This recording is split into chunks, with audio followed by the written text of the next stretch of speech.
Hej YouTube, jeg hedder Mikkel,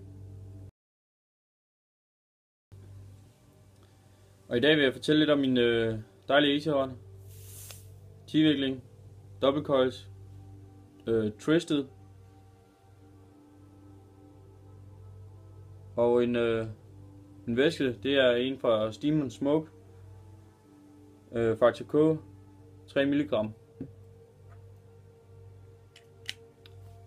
0,8 ohm, 8 watt, 70 eller 8 volt og 70 watt, undskyld.